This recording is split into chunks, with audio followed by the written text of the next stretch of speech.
Chapter 23 The Empty Book. They won't let me visit him the first day, and Graham says I'll just have to be patient and let the doctors do their business. But I can't stand just sitting around, so I decide to walk over to the hospital, which Grim says is miles and miles, but suit myself. I know how to get there because Freak and I went yonder that way once so he could show me the medical research building.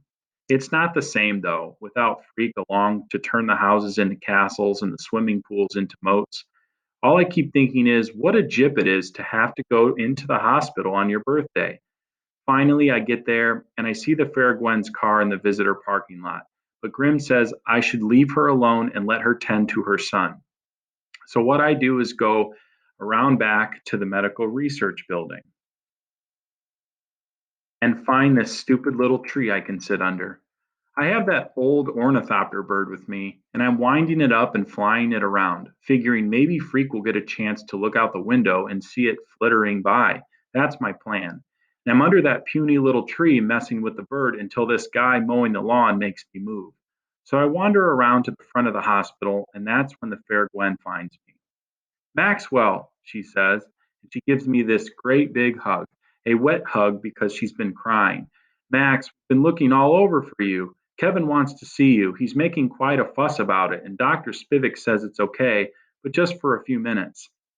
So the fair Gwen takes me inside, and I figure we're heading for the medical research building, but instead we go into the regular hospital. He's in the ICU, she says. So they're taking really good care of him? They're doing their best, Max, she says. The intensive care unit is this place where there are so many nurses, you can't hardly turn around without bumping into one, which I do as soon as we get there. Every patient gets a room alone. There's all this electronic gear, the Fairgwen says. It's called telemetry, which means when Freak sneezes, the nurses know about it before he can wipe his nose. I'm not scared at all until I actually go into his room and see how small he looks on the bed. They've got him sitting up with all these tubes going into his arms and up in his nose, and Dr. Spivak is guarding him.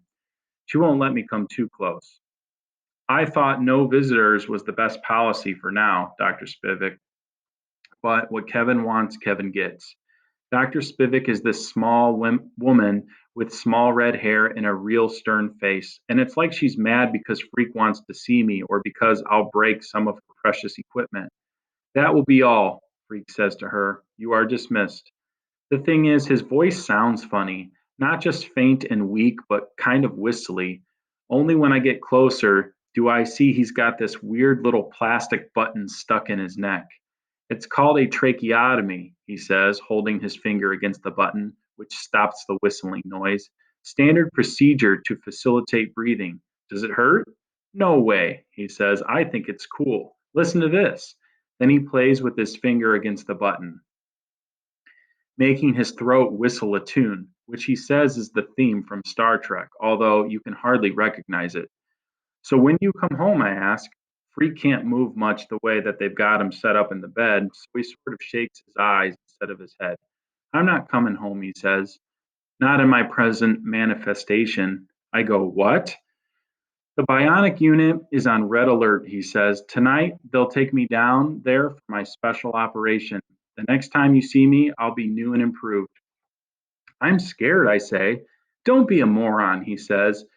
You're not the one having surgery. I still wish they wouldn't. Don't argue with me, he says. I have to lean close to hear him because his voice is so small and whispery.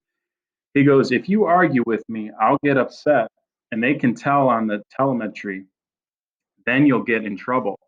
So I just stand there like a lump and don't say anything for a while. I put the ornithopter on the foot of the bed, but I don't think he notices. See that book out on the table? He can't point, but I see the book on the table. Open it, he says. The book reminds me of the dictionary he gave me for Christmas, except when I open it, all the pages are blank. That's for you, he says. I want you to fill it up with our adventures. Huh? Write it down, dummy. I was going to do it, but now it looks like I'll be busy getting used to my new bionic body. It'll probably take me weeks just learning how to walk with long legs. I put the book down. You're the one with the brain, I say. I'm the long legs. Don't get me upset, he warns. I won't have the time. So you'll have to do it. Just write it all down like you're talking. Put in all the fun we had, the cool things we did, our adventures. But you know I can't write, Kevin. It's all in your head, Max. Everything you can remember. Just tell the story of Freak the Mighty. No big deal. I pick the book back up, but I don't say anything more about how hopeless it is. Me trying to write stuff down because I don't want to set off the telemetry. He does that himself about a minute later when he starts to cough. And before I can say anything, the room is swarming with nurses, and Dr. Spivak is telling me I have to leave. Out this second, young man, and let us do our jobs. They let me wait outside the ICU with the fair Gwen, who was just standing there at the window, wringing her hands and not saying anything. And then finally, they come out and say he's okay. It was just a bad spell, that they have him stabilized. A while later, Graham comes into the hospital and she drives me home. Nobody talks much at supper that night, except when Grim opens his big mouth and says, "Poor Gwen looks like she's in terrible pain." I go, "Poor Gwen? She's not the one having the special operation." Grim and Graham just look at each other like they can't believe I'm so dumb. And finally, Graham says, "Maxwell, dear, make an effort to eat your vegetables." That night, I put the empty book in the pyramid box for safekeeping and for good luck.